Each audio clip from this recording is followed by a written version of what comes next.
value the relationship between, especially fathers, because you know how we were brought up. Children belong to their mother. We just provide. So maybe this is why. so that's how we were brought up. I've forged a very close relationship with my children.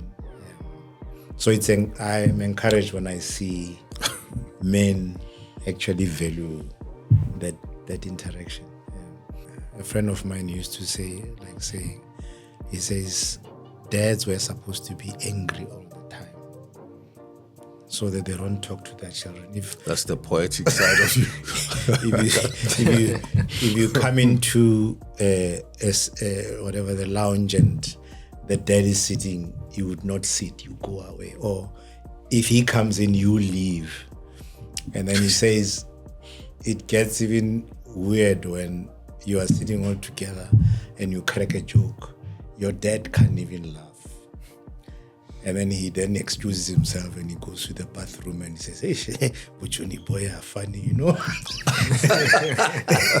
Welcome back, everybody. Welcome back to another episode of Off the Clock. How do you deal with stress? How do you handle that? Coping mechanisms that I have is I go for a run. Manage stress by obviously being moments like this. Directly saying I'm going off the clock. Just even a night out. I'm listening to my favorite music. I go into one of the studios at the gym and I dance. Some cocktails and rest and just do nothing. I ground myself spiritually. The right amount of stress is good. Welcome back to Off the Clock. Please don't forget to subscribe, follow, comment on the channel. Off the Clock is not about us. It's about our guest. It's about us demystifying our guest and also spotlighting CEO, founder, leader, well-being in terms of what they do when they're not working. So today we have Dr. Mothudi as our guest. Dr. Mothudi, welcome to Off the Clock.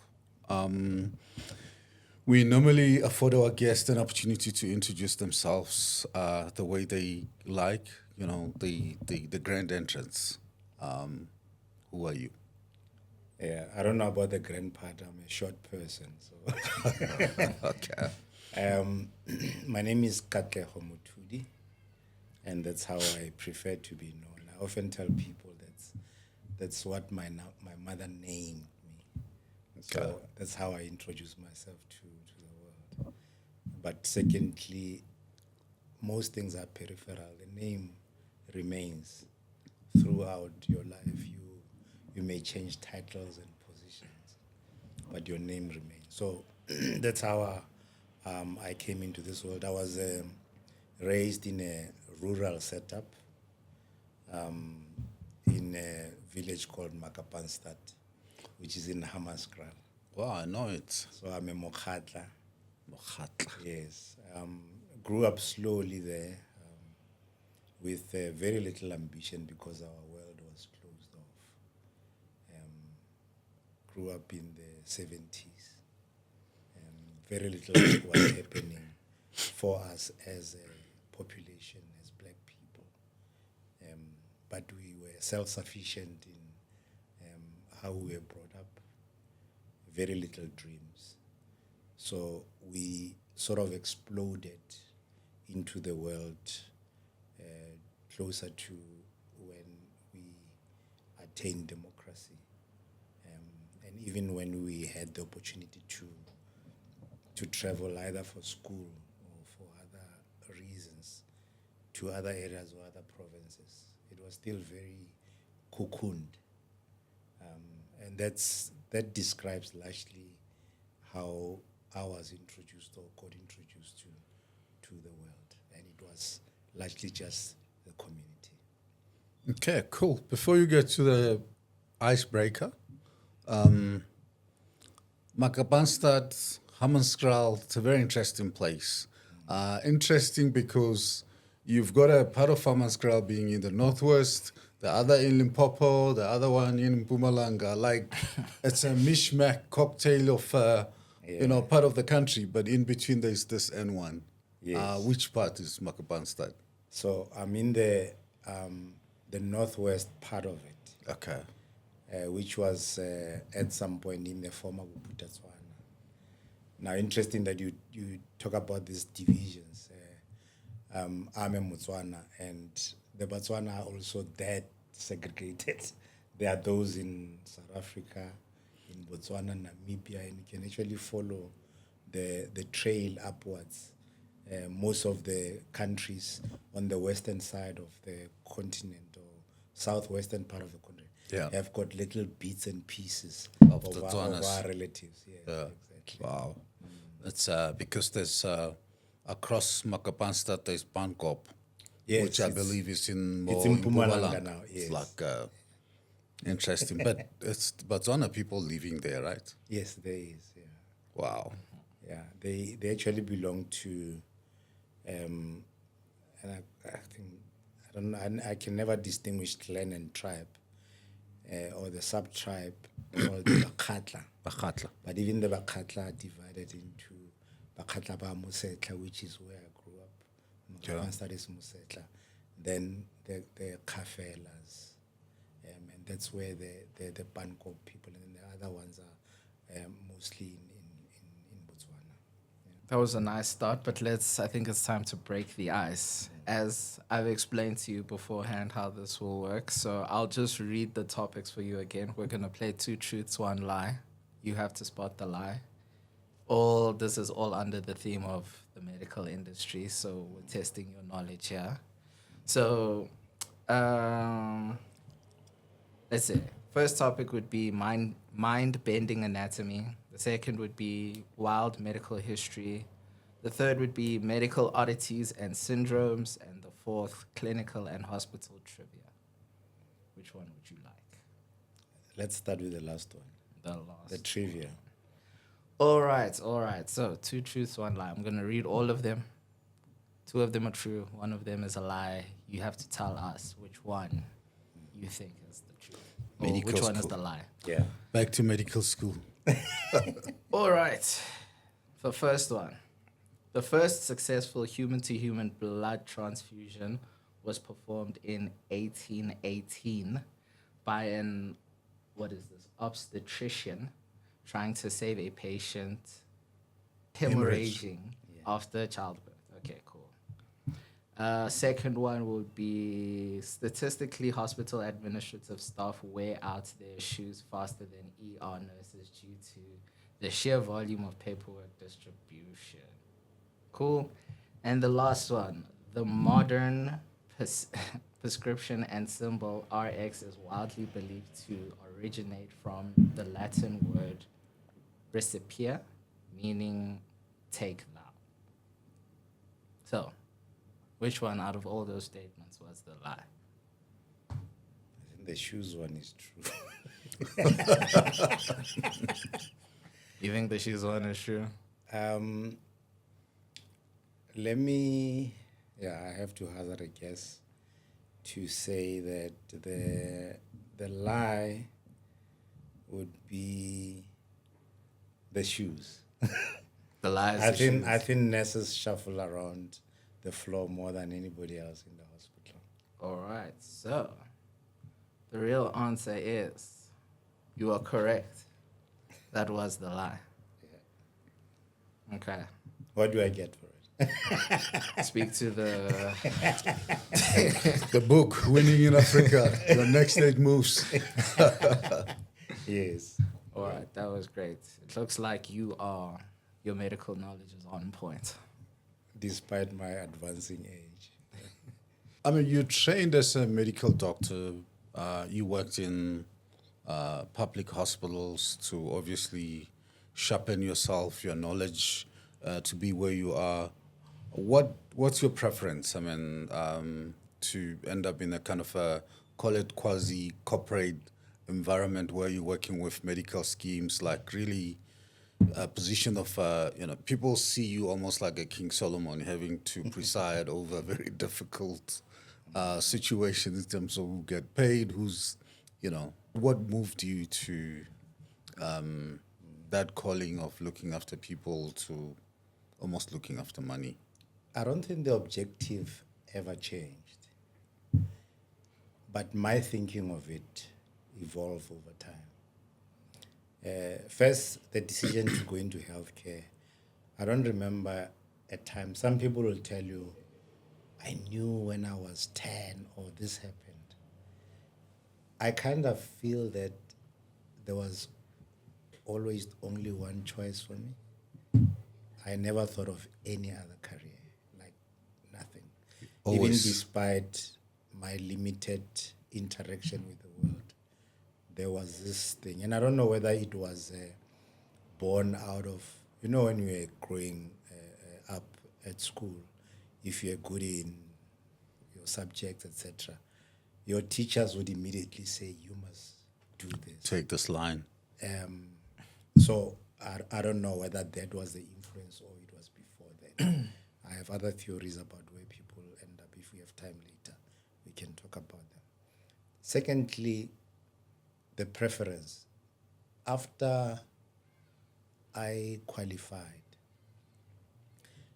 I decided to stay in the public sector for a little longer than what most of my colleagues did and often do. Most just venture into Private practice. private practice immediately. I stayed for a few years as a medical officer in the public sector, and I was enjoying the hospital environment. But almost immediately, I had started doing a little bit more than what other people would do. I was involved in some teaching. I think my first year as a medical officer, I was already a curator for the interns that were coming in. So that started the management part of my career, or the leading part of it. I had certain preferences when it came to practicing. I was more surgically inclined, and funny, my colleagues from medical school always thought that I was going to go back into academia and then specialize. My first love was orthopedics. And I often tell people that had it not been for a heartbreak, I would have gone back to school. So I stayed. Did you say heartbreak? Yes. You never know what influences the decision. So the decisions that you make in your life. So I stayed there, and my career then was influenced by a number of opportunities and decision points that were presented. I left the hospital sector because some friends of mine said, we want to try out a business venture and we'd like you to be part of it. And it involved setting up clinics in tertiary institutions. And this is back in, 99.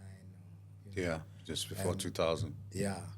The hook there was that I also had an interest in sports medicine, born out of my love and also history of playing sport. And the hook was at some point we'll put in sports medicine as part of what that company would do. And that was the reason I left. I was not going to set up my own private practice at any point because I had been doing what we call locums on a regular basis. And I thought private practice was not exciting. Okay. And also I think the surgical inclination influenced me enjoying being in a hospital setup.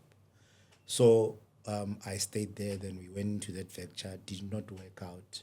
After a few years, I actually then, while I was deciding what to do, started my own private practice. I could not even employ myself for longer than 4 years. Went back into the hospital sector, and through that point, management opportunities presented themselves. And though I say there were a series of opportunities. Yeah, coming along. Yeah, exactly. So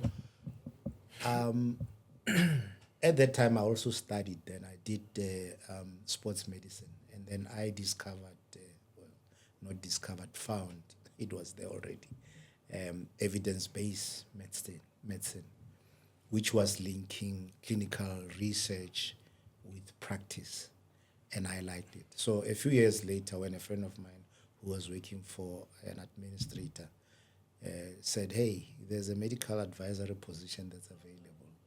Is it something you could do?" And I said, "Okay, tell me about managed care." And when he described it, I found, this is evidence-based medicine. It's something that I could do. And that's when I transitioned into that area. I was still at that time still doing some clinical work as a sports physician for sporting teams, athletic clubs, etc. Okay. So there was never a moment where I sat down and say, this is how I want my career to look like. It just unfolded. Yeah. You talked about preference. A lot of clinicians experience guilt when they stop seeing patients, and largely because of people asking, after so many years of training, Separation anxiety. right? So I experienced that because I thought, was that all a waste? It took a little while for me to be comfortable with the impact that I was still having on the industry, and that it was no longer on a one-to-one basis with patients. It was becoming broader, larger scale, because you influence decision making at a broader scale, and then you start delving into policy determination and influence, and that's when I started being comfortable. I do still miss. My kids think that I'm a butcher, that I still miss a side of blood. Because I love being in theater and all. But there is fulfillment. There is fulfillment in terms of the influence and the impact, and that whatever persuasion that you've chosen in your discipline, whether it's on an individual basis or community or global scale, you are still having an impact on people's life, and that's what healthcare is to me. Cool. I mean, you mentioned the heartbreak, and you never really unpacked it. I mean, do you want to? It was very high level. Well, I was in my mid-20s, so things like that happen when you meet someone and you have hopes. Yeah. And maybe from a nerdy background, where you thought that this is it very quickly, and then you find out that you are not all that you thought you were. So at the end of my medical training, but it was a bad breakup. Took a little while to heal. Okay. Yeah. Still very high level. What is a word that people use? I don't want to incriminate myself. Yeah. Look, I mean, I don't think so. I mean, even though Baramula talk Boli, but it's like way back, right? I'm sure it's filed and hidden. Like, Yes. you can only leave the memories of, that time. But, I'm going to leave you off the hook with that. So, BHF is a very unknown organization to other people, very specialized. If you're not in it, you don't know about it. How would you explain this BHF to somebody who doesn't really know what it's all about? Say you're sitting on a dinner table and you have to explain to somebody who doesn't like BHF, what is BHF, So, and maybe that's the nature of associations. I don't know if the intention is to ever put a shine on an association, which is really a supporting structure for the industry. Yeah. So it's understandable that people would not know But the BHF is one such association in the health sector, specifically the funding, the private funding sector. And I'm saying private a bit tongue-in-cheek because we do support public initiatives as well as certain organizations that are in the public sector Like that are part of us. For GEMS? example, so GEMS technically is not in the public sector. It's a private entity. It's a Looking medical after scheme under public sector. in the middle. It looks after public sector employees. Yeah. But there are certain things like, for example, the compensation fund, which is a state entity, and it is Member. our member. Yeah. But we've got other associations, or let me say linkages or agreements with other entities in state. For example, the SIU, we work together with them. We are part of what you call the Health Sector Anti-Corruption Forum. So we'll have a relationship with it. A number of the regulators, whether you're talking about the Health Professional Council, the Pharmacy Council, the Council for Medical Schemes, we have certain agreements. Some are written, some are not written down in terms of how we engage with them. Okay. And this is in recognition of not just to advance the interest of the majority of the entities that we represent, but to also have a say in what happens in the broader healthcare discourse. You'll see us commenting on issues that impact healthcare funding, whether it's private or public, and sometimes even beyond funding, because you cannot really separate operationally or strategically issues that impact on healthcare. So the BHF is an organization that advocates and lobbies for particular positions of healthcare, policy-wise, for largely medical aid schemes, administrators, managed care organizations, in both the state and the private sector, Yeah. and in a few other countries within the SADC region. Okay.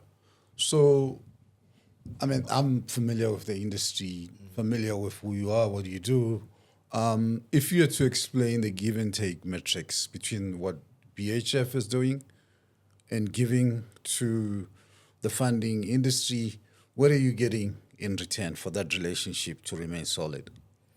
The first thing is that even I, as the leader of that organization, I'm also a health citizen.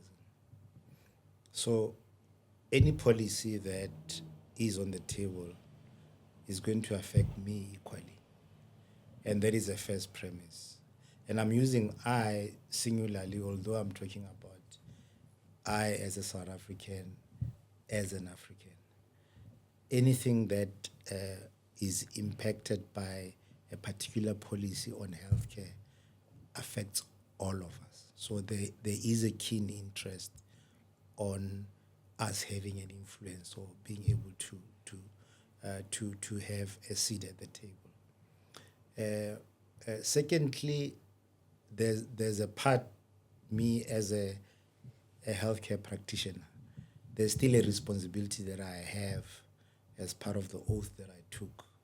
As a doctor. Yes, to say that you are going to prioritize the health of the people.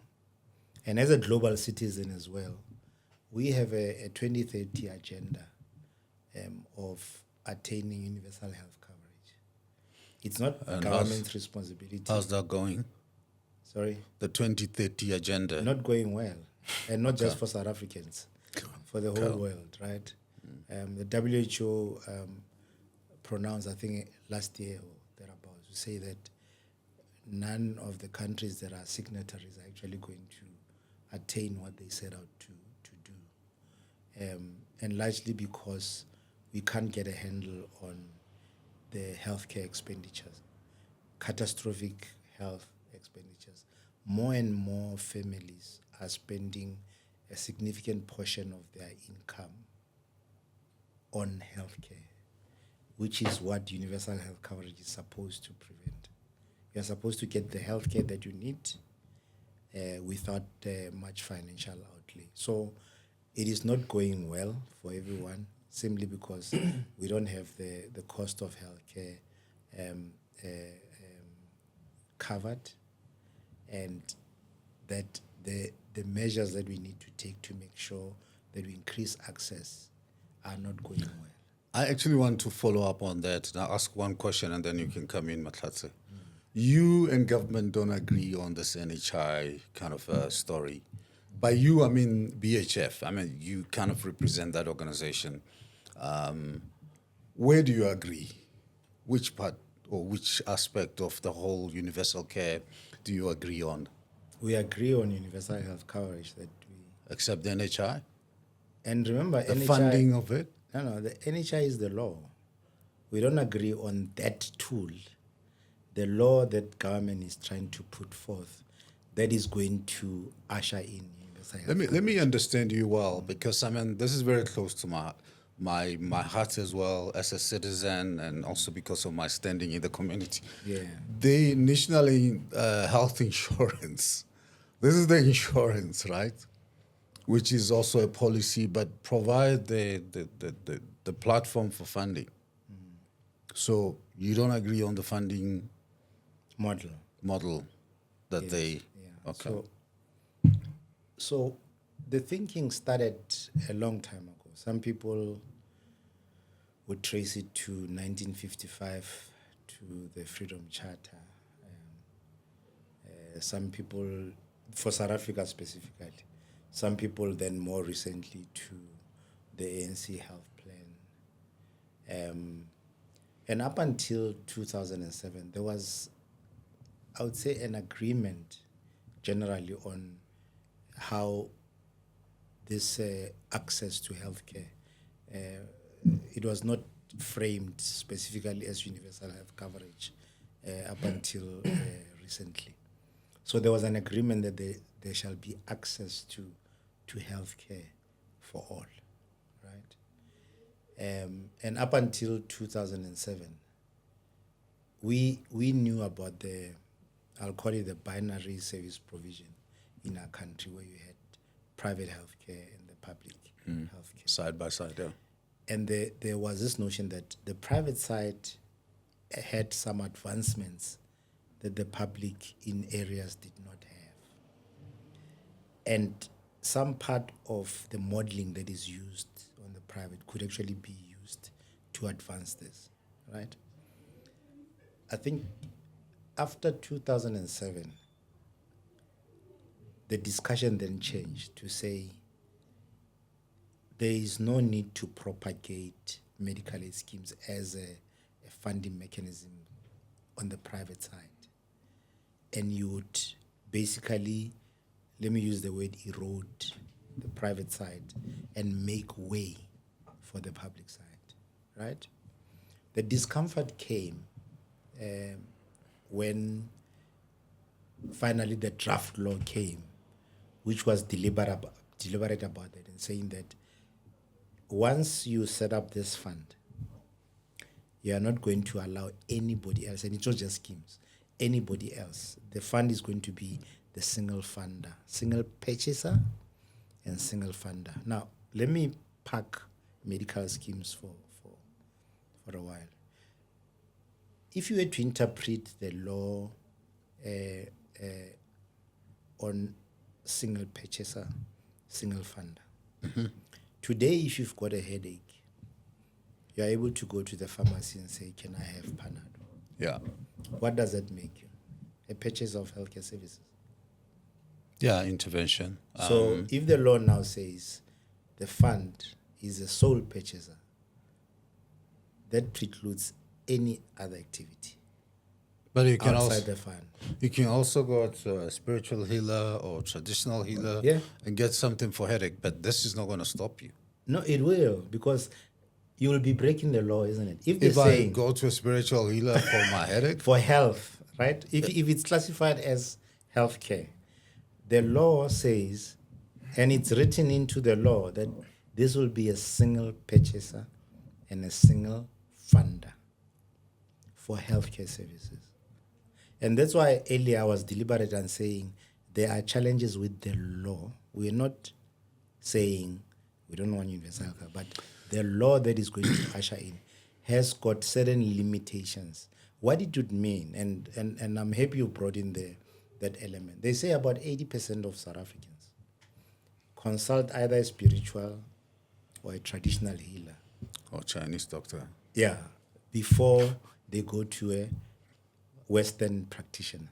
Yeah. So that's we are well now going to documented. outlaw, from just our example, 80%. If a person is going, if I say I'm going to a spiritual healer because I've got spiritual issues, that's fine. But if I say it's for health, that becomes outlawed. Provided I report that I'm going to spiritually. Yeah, so for where you cannot track it, then it will continue. But if, for example, now you set up a pharmacy and you've got an OTC or over-the-counter service, it means that once this law comes in, nobody can now purchase But healthcare services. you know, not to milk this one topic dry. Yeah. And maybe kind of bring Matlati in here is, you know, up until now, I haven't had anybody coming up with an alternative to this, which is really well articulated and works. Because you and I know, I'm also a healthcare qualified and worked in the past. Public hospitals where you honed your skills and everything else and your beliefs used to be good. In a way, I can, you know, comfortably say they were also crippled by the growing public sector. I mean, private sector. Yeah. Because No, not really. let me articulate my argument. You know, the fact that people had a choice to suddenly work in private where it was growing and going up. Because if you look at the hospital groups, they're not 50 years old. They came probably, the oldest has been around 30 years or 30 something, and they've been coming and coming. So from a healthcare worker standpoint, if I were to choose in terms of conditions and pay and all that, it would go that side. Whereas before, the private sector was so big and lucrative and offering options, it was always very clear that I'm a doctor, I'll work in a hospital, I'll specialize in different areas and all that. As for me, as far as I can remember, as the private sector was getting stronger and stronger, the public sector is getting weaker and weaker because people were choosing private sector from remuneration, flexibility, control, freedom, for a lot of reasons, which did not help. I mean, you can argue and say the problem is government didn't look after the people and corruption and all that, but for the two systems to coexist, the one has been cannibalizing the other. I don't agree. My experience. Yeah, I don't agree because, and you've hit the right points in your argument the other way, that, and you'll probably agree with the dictum that people don't leave their jobs, they leave their managers. Yeah. Right? Very true. And I remember when I was working in the public sector as a clinical manager, I used to argue when you are looking at budgets and you put a proposal, you say the doctor's room is not habitable, the call room. It does not have a microwave. There's no either a radio or TV. The mattress is lumpy. Need a new one. Right? And I say, look after the soft issues. And I'll give you an example. It's World Cup season now. You know how difficult it is for the young doctors to be on call now? Because their friends are sitting together somewhere. But if you make it such that the call, and there are some hospitals that are quiet, right? So let's say he comes in on a Saturday, there's only one patient in casualty. He sees the patient and he goes, sits in the call room, and there's nothing. There's no radio. Okay, maybe now we use our phones, etc. Can But read. then there needs to be a Wi-Fi. But I'm just saying the reality Can bring in the his own. 2000, right? Yeah. So what's going to happen is that somebody then goes, hey, Katlego, we're sitting at somebody's place. And you're looking casual, quiet, and you say, sister, you'll call me. And you drive 5 minutes, right? And they're serving drinks and So, biltong and what happens, things could happen, and or even if it's 10 minutes away, he's 10 minutes further away from where he patient. would have been if he had been in a quiet environment. And for example, I'm saying the issue of the microwave. I say, when you're on call, you know that you're going for 24 hours. You could pack lunch and, right? Yeah. If you've got some place to warm it up, it's easier. If you don't, you're going to be forced to go to the nearest area where you can buy stuff and go, and that could take away time. This might look frivolous, but I'm saying these are real issues that real people deal with. So when you sit down and you're working out a budget and you submit, it says, no, I need 10,000 rand to revamp the call room, right? And there's no money to do that, or your CEO does not understand what it means, and they say no. Are you going to retain that young doctor who feels that he's not being taken care of? You could be paying him a lot of money, but there are certain things that need to be. So, and I'm coming to that point about the private sector taking people away. There are people who would have stayed, and there are even doctors today who choose to work in the rural areas because that's where their passion is. So we should never belittle the management component, or even the thing of, like I said, I'm surgically inclined. If I'm performing or planning for an operation, I say, I need these sutures, I need this razor blades and whatnot, and then they say, no, out of stock. And what happens? I then have to cancel my patient. What's going to keep me? Because I want to perform surgery. But I think we're saying the same thing, right? Yes. In terms of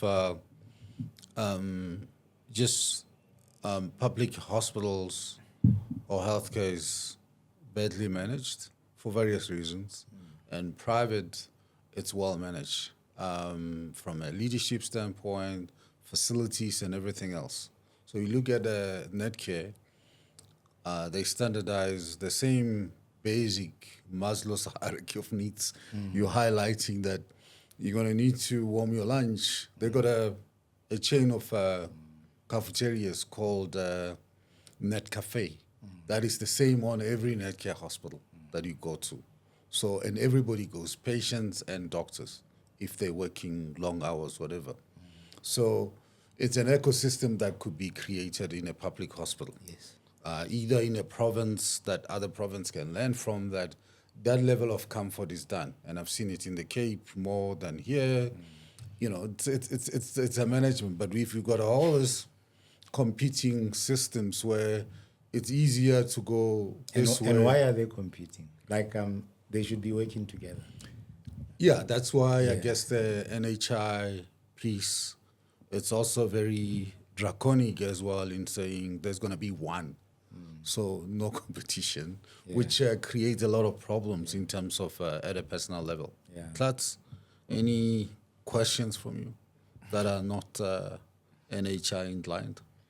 I mean, since we're just talking about the overall healthcare and universal healthcare and all that, I would ask, what do you believe is the biggest challenge facing South Africa's healthcare system today? Probably capacity, and that's a very broad, right? So capacity to handle the challenges we have, capacity to respond, and it cripples us because we are unable to plan for other things that we do not know. For example, COVID came and we were all in a panic, right? Simply because we were already drowning, and then something came that, raised the water level even higher. So having said that, the problems that we face as a country, while some of them might seem unique, most countries have them. Even the so-called developed world, right? And let me pick one, the health workforce, because we were talking about it with Peter now. There is no single country right now that has got or that matches the WHO standards for either nurse to patient or to population or doctor to population standards.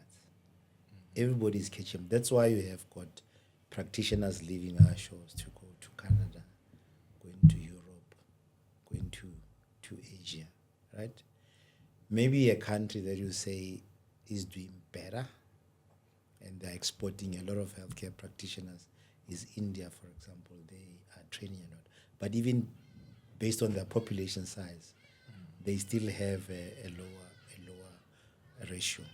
Now, a startling statistic was released a little while ago by the WHO is that by 2030, most countries would have reduced the deficit, not completely obliterated it, reduced it. Africa would have increased it because we are not training enough and we are still losing those that we train and they go elsewhere. And we're growing. And we're growing, right? Yeah, we are one of the few continents that still experiencing a population growth that is remarkable. But I read recently South Africa now that Bomatlatsi are not having kids. Yet. No, they are not having kids, period. Wait, when you say Bomatlatsi, let's Right? get things clear. What do you mean Bomatlatsi? So Your age group. the birth rate in Yes. our country Yes. is going down. No, okay, that much I'm not surprised to hear. I think that's a worldwide thing. It's just worse in other places. But we've had this notion that Africa yeah. is still on the rise, Yes. right? We've got Asia going down. Europe has reached desperation levels, right? So that is a challenge, but we're still struggling in terms of matching the healthcare needs to, healthcare provisions to the needs of that population. And there are many other things that flow from that. I picked on one. We could talk at medicine. We are not producing adequate amounts or relevant amounts. And relevant in that research and development is still done in the Americas and in Europe. And there's a big argument, and he'll tell you he's in the devices industry as well, that maybe some of the pharmaceutical products that we produce are not even appropriate for us because research was done elsewhere. They say less than 3% of research, appropriate research on pharmaceuticals. I was looking at a study for cancer. They say less than 3% is actually conducted in Africa. So what does it mean? When you're talking about this new age advancements like genomics, where you match a person's genetic profile to the healthcare needs or interventions, they are not done here, right? So we are going to keep on producing things that do not necessarily work or are not optimized for us. Yeah. Okay. So then how do we solve? I mean, you mentioned a lot of things, but how do we solve for these things? Or how do we even begin to solve for these things? It rests. There's a one of my favorite authors. Who is this? John Maxwell, and he says he teaches a lot on leadership, and he says everything rises and falls on leadership. Everything. It means if you have the right people leading organizations and governments, they're able to match the needs with the direction that the country or the industry is taking. If you wanted a short answer, that is my short answer. Okay. Just follow up? Or You could go. I've got another one, but you can go. I mean, the one big question that we ask here is leadership well-being questions. One of those, it's about sleep. I know you're a doctor. You've got access to sleeping pills and methodology and ideas on how to sleep better. How many hours of sleep do you do a night without sleeping I should have pills? included this in my no-go areas. I'm an insomniac. So you struggle. I struggle to sleep. I've got a lot of sleep debt. When I was younger and when I was playing a lot of sport, I think sport helped me to get tired. Then I know every couple of days or so, I would have an afternoon where I just crash. Now, and I don't know whether it's because there's many things that are always on my mind. Like keeping you awake? Yeah, but I because of my personality, I'm not even when I worry, you won't see that I'm worried. Even at times, I don't even see or feel that I'm worried. You just don't sleep? I don't sleep. So a good night's rest for me is about 5 hours. But more often than not, it's 3 hours. it's less, yes. Yeah. But I have also learned. So what do you do? I mean, you've got a lot of time. I've learned to rest because a while ago I would then, if I'm up, I'll do something. I'll read something. Or I've learned to not do anything. Just lie there. Okay, and rest. And rest. At least rest my muscles. Doesn't mean, I try to empty my mind as far as possible. But you end up trying to figure things out. But and it's a recent thing. And I don't know whether you call it meditation or whatever. Just trying to, you're forcing yourself to just have a clear mind, not focus. But it doesn't get too much better than five hours. Okay. You know, before we started the show, I saw you when you spoke about your daughter. You know, your face was lightening up. You know, that means you're married and you've got kids. How many do you have? I've got 4.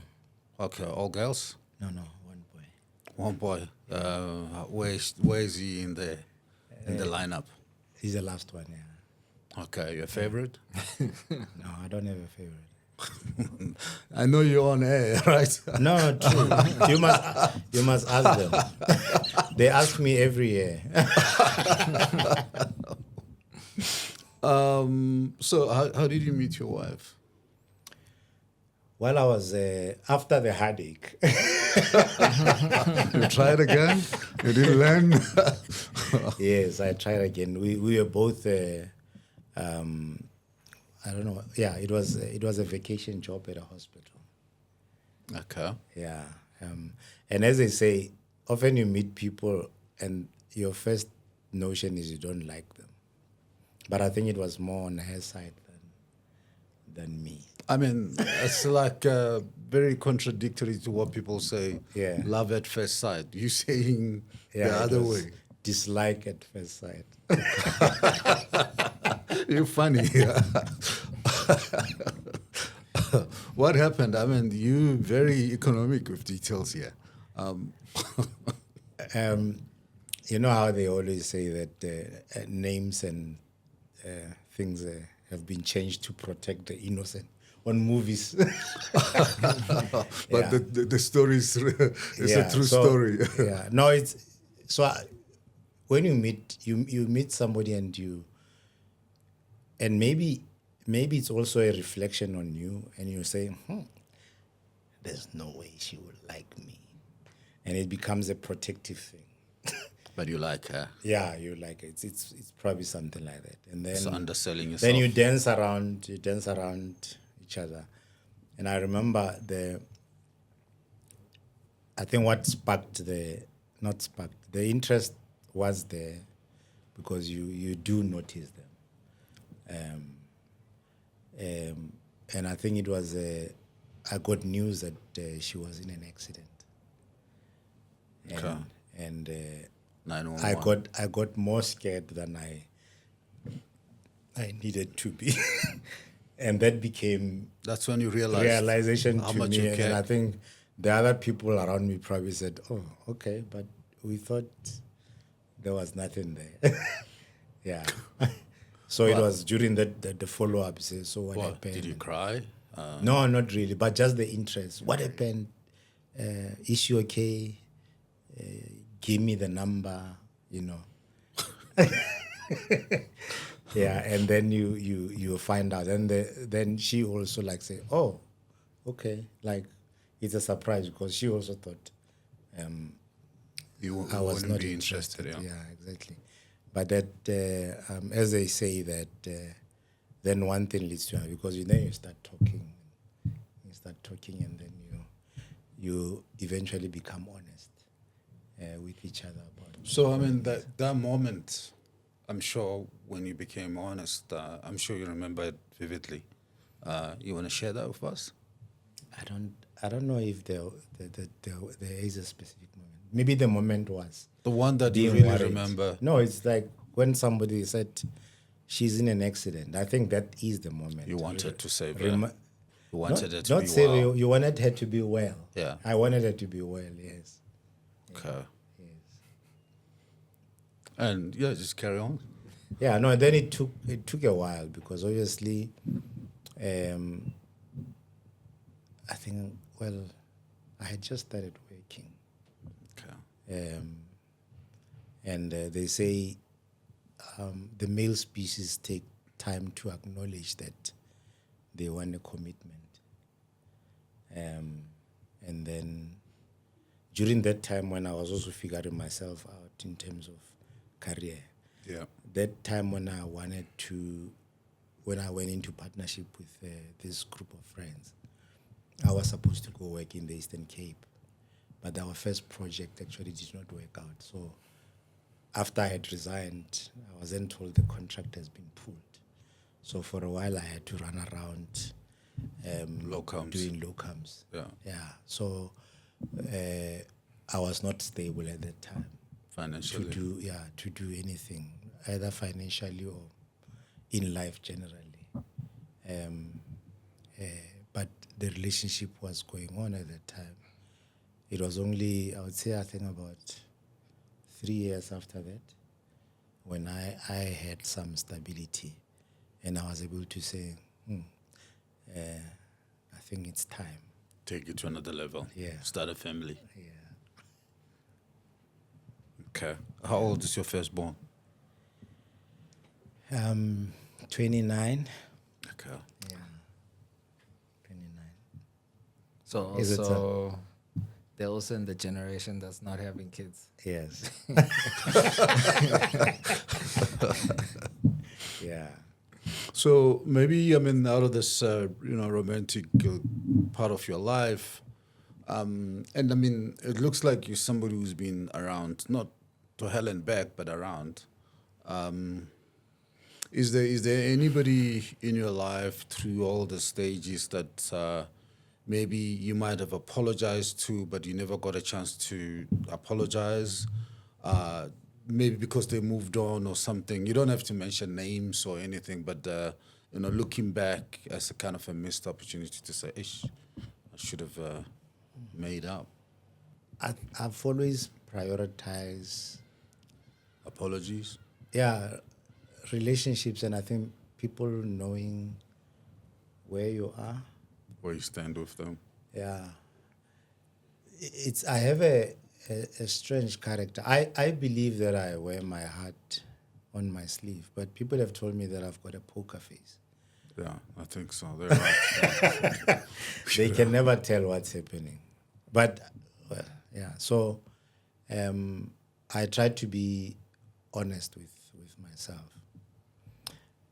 But that, when I look at my life, especially in terms of how I relate with people, I would have always opted on being the one who is shortchanged than other people, even if I think they did me wrong, right?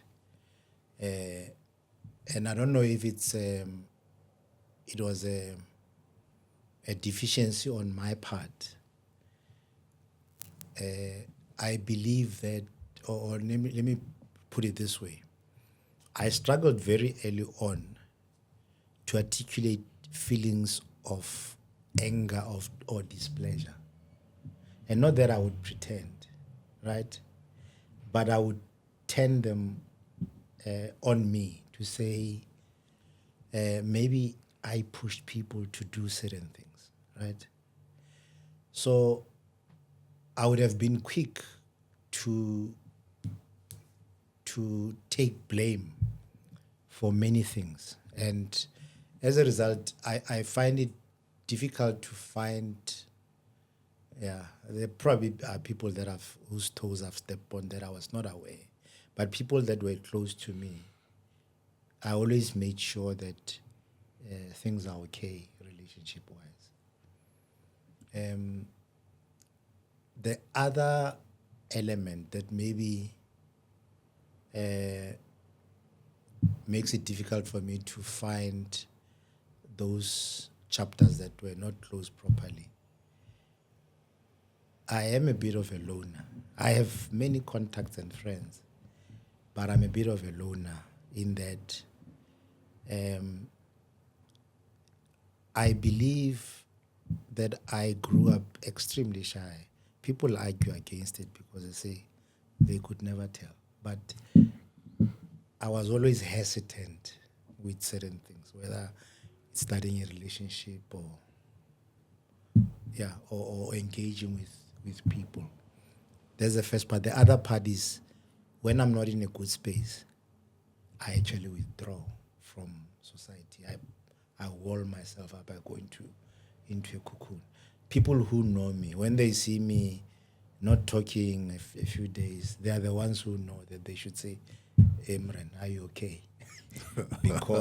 because they know I don't usually like reach out and say things like that. So there's this walling of society that I have that makes my interaction, or rather prior interactions with people, very maybe difficult to even pinpoint areas of tension, right? And I don't know whether it also goes back to how I grew up. I was brought up by my mother and my grandmother. Okay. While growing up in a village, you've got parents for days, right? Yeah, everybody's. But you still have a small ecosystem based on the family. And I don't know to what extent that shaped even the emotional aspects of my being.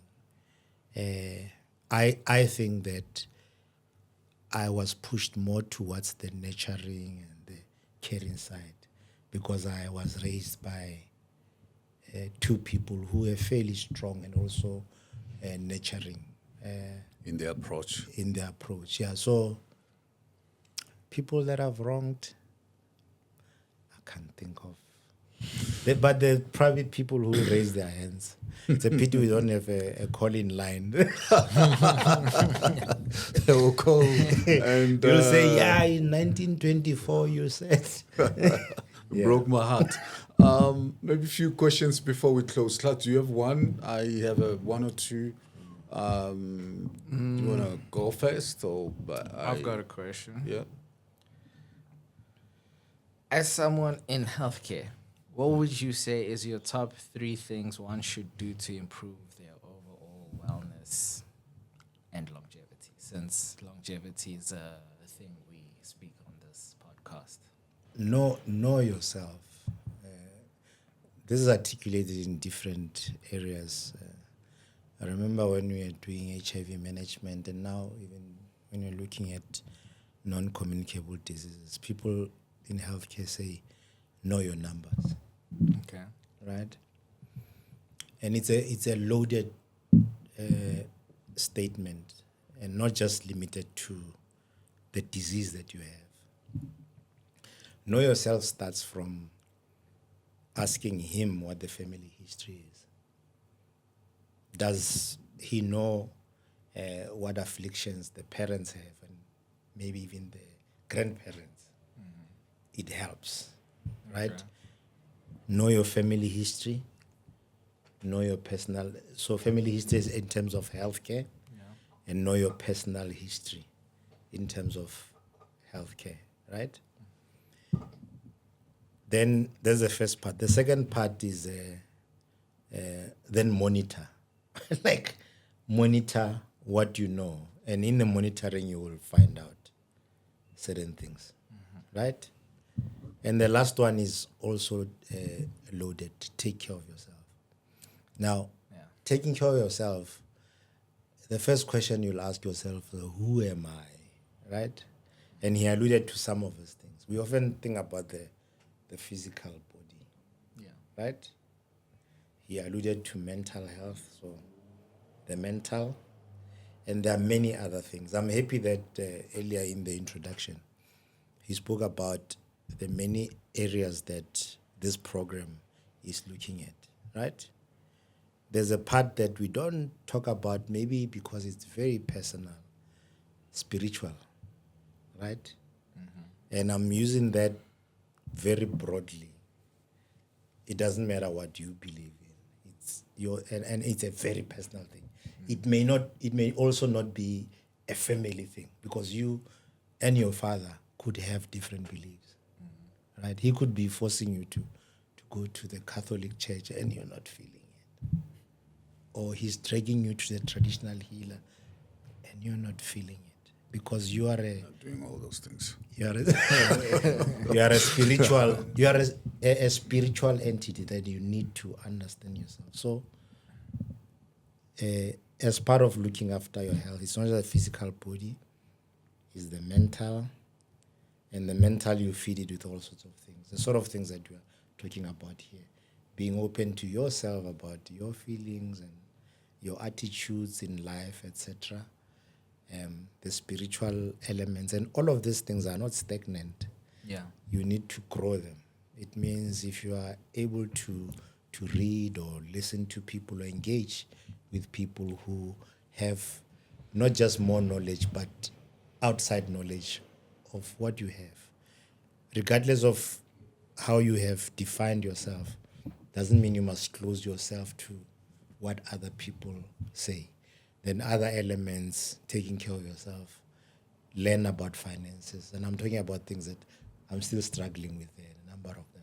But issues about finance, being honest with yourself about, are you good with finances? If you're not good, are you getting help? Because you can be an expert in many things, not in everything. So there are many aspects to a person's life. Make sure that you look at all those aspects. And maybe just to round off, I'm reading a book now. I think it's called something about a hero. But I think the content, I'll get the details to you later. And they talk about how you assimilate yourself, right? And the first thing they say, come empty, right? And though this book is actually a religious, it's more of a religious book, I think you can apply it anyway. Now, that first principle of come empty is that be like a child, be willing to learn and present yourself as an empty vessel to learn. But one other thing that children are very good at, they are very curious. They ask questions. Then the other thing is that you must then ground yourself. Actually know what belief system you have or what are your principles, right? And I'll quote John Maxwell again. He says that leaders make big decisions very early and they manage them throughout their life. For example, when people are confronted with the issue of corruption, if you never made a decision in your life that I will never take something from somebody that I don't deserve, every time somebody challenges you and say, if you do this for me, I'll give you this, you have a sleepless night because you're going to think about it. But if you said, I will not do that, you're going to say no immediately. Okay, you can still have a sleepless night dreaming about what you would have done for your life. But it's not the wrong thought to have, right? Everybody dreams, right? So set your principles. And then the last two things that I want to say to that part of building yourself is have a mentor. It can be in the family, it could be your dad, it could be an uncle, it could be your pastor, it could be a community leader. You need guidance, right? And then the last one, there are many other steps, but the ones that I really treasure. The last one is get help. Surround yourself with people. In that book, they say, find brothers, right? In the work environment, it's your team that work with you. And these are things that actually help in terms of building you, because you cannot do this thing alone. We do not hold all the knowledge of the world ourselves. And there's too much. I'm not even an expert in medicine. I'm not an expert in healthcare. I know something about it. There are some things that I still have to pick up the phone and say, hey, I'm doing this talk on Friday. What are the things that I need to, So that's what you protect yourself. So those are, I would say, the three things that, in terms of managing your health. Okay. And it goes beyond health. Yes. It's just a free consult. So one last question, I think, from me, and then we're going to kind of give you that revenge moment for you to ask us a question or two. What gives you hope right now about, healthcare in the country, about life in general, petrol price going up like the way it does? Like, what gives you hope right now in this difficult, challenging, plus this winter is even cold? Yeah. What gives you hope? I think maybe it's a very South African thing. We've been given freedom that we didn't have. And one of the freedom is enshrined in our ability to challenge things, to ask about things. You spoke earlier about us even taking the government to court.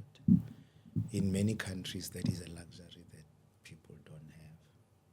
You are able to stand toe-to-toe with even the president and say, as a citizen, I'm uncomfortable with this. Yeah. That gives me hope. I mean, there are many challenges, and we'll never stop having challenges.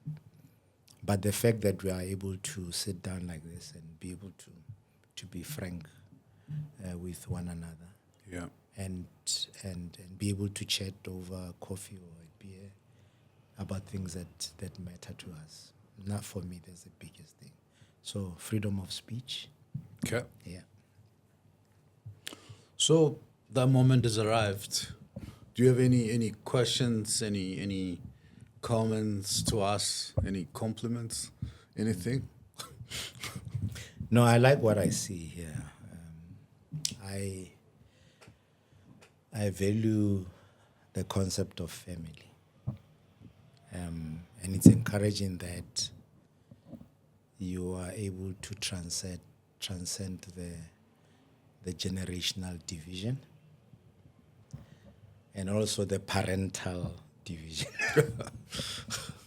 So what do you like about him? What don't I like about my dad? Yeah. I don't know. I don't think there's anything I can say I don't like about my dad. I could say there's some things I don't agree with. Yeah. About my Give me an dad, example. but, Yeah. The fact that he wants me to support Arsenal. Well, I support him there. you have to. I mean, we got our first trophy now. It's a good thing. So yeah, those are the things I don't agree on with my dad. But like about my dad, I think if anything, they might even just be superficial things that don't actually matter. But in terms of my dad as a person, the content of his character, I think there's just things that I respect, like, and probably want to emulate more than anything. Yeah. So yeah. So what is your proudest moment about him? Proudest moment, I think many. One of those has been, how this platform also, I think, started. He's got this character of being honest and direct about current situation as we talk. Initially, I wasn't always ready to receive it, but he's the opposite of the sister. That's why I was asking you about the personality of your daughter. Yeah. Is it more you, more somebody else, or a cocktail of the mother and the father Yeah. in one? So what I really, really like about him and always very proud of him is his ability to be very honest about everything that we discuss. And that helps me as well, not to be political.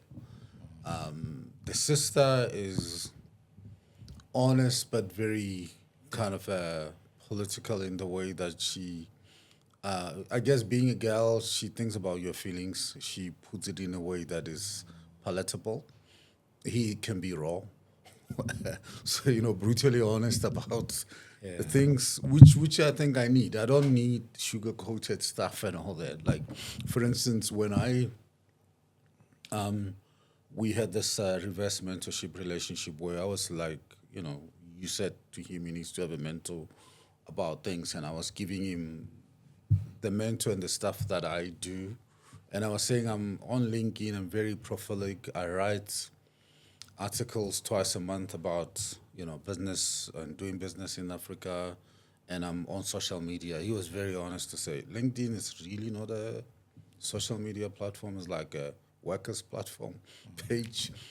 And let's talk about social media. Social media is, platforms like this, TikTok, YouTube, Instagram. So if you really, really want to be good at social media stuff, I think that's where you're supposed to be going, which kind of helped me to be very honest about it, evaluated the platforms in terms of content, where I want to play, what I want to share, what I want to spotlight, and even AI. I think I learned so much from that I think today I'm better than him, because I'm that type of a person who obsess about things and like keep on wanting to be reinventing myself, getting to the next level. That helps me, being around him. I hope he's got other things that helps him being around me. No, it's impressive. I value the relationship between, especially fathers, because you know how we were brought up. Children belong to their mother. We just provide. So Maybe this was why. so that's how we were brought up. I've forged a very close relationship with my children. So I'm encouraged when I see men actually value that interaction. There's a story. A friend of mine used to say, he says, dads were supposed to be angry all the time so that they don't talk to their children. That's the poetic side of you. if you come into whatever the lounge and the dad is sitting, you would not sit, you go away. Or if he comes in, you leave.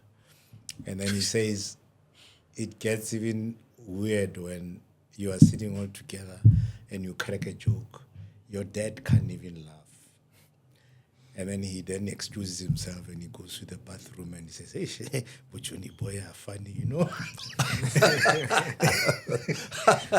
Yeah, so it's encouraging that we're starting to normalize being vulnerable in front of our children and actually them getting to know us. Because if we remain distant, we deny them a very big developmental opportunity in terms of how they treat the world and even how they treat their partners. I mean, I think what is also been like that was set up by the time in the dads those time. And what I also cherish a lot is, the free flow of discussion, the ability to criticize each other in the most respectful way today, which was not possible in my time. Yeah. Yeah. Okay. Cool. Thank you very much for featuring on the show. We really appreciate your time and got to learn a lot about you. Thank you.